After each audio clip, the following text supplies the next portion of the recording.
The Black Phone stunned audiences with its sinister atmosphere and psychological horror centered around the grabber, a sadistic child abductor whose motives were shrouded in mystery.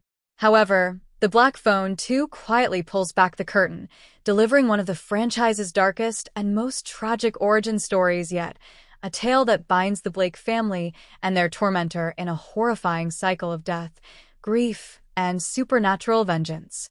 A Return to the Shadows. The sequel revisits Finney and Gwen Blake several years after their traumatic encounter with the grabber.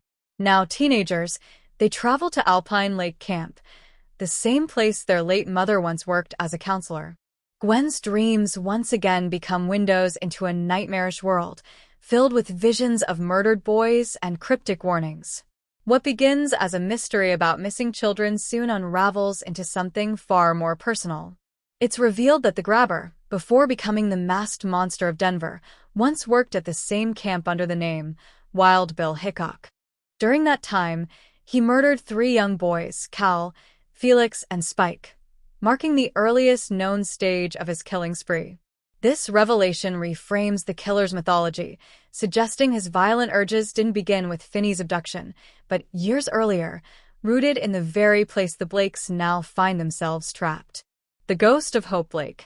While audiences anticipated a deeper look into the grabber's human side, the sequel instead shines a spotlight on the Blake family's tragic matriarch, Hope Blake.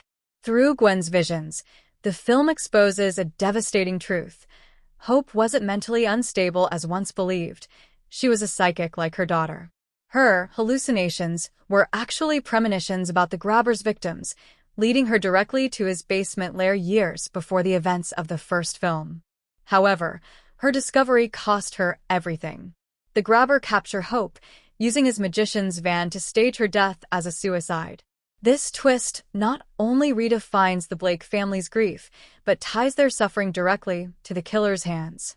Terrence Blake's descent into alcoholism and abuse following his wife's death now resonates with heartbreaking clarity, while Gwen's inherited psychic abilities become both a blessing and a curse. The grabber's supernatural revenge. In The Black Phone 2, death doesn't end the grabber's obsession.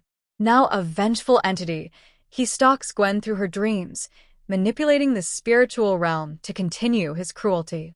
The sequel leans further into the paranormal, transforming the grabber into a ghostly predator who thrives on fear and regret. His twisted connection to his victims and to the Blakes turns the film into a haunting reflection on inherited trauma and evil that refuses to die. Gwen's ultimate confrontation with the ghost of her mother allows for the film's most emotional moment. Hope, speaking through the Black Phone from beyond the grave, helps her daughter break the grabber's curse, giving her family long-awaited closure.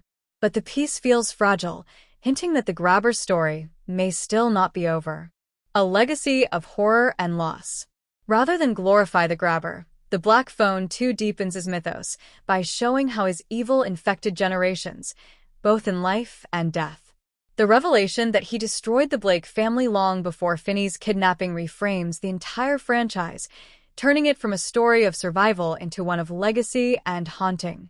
With its mix of emotional depth, psychological dread, and spectral horror, The Black Phone 2 stands as a rare sequel that dares to expand its mythology rather than repeat it.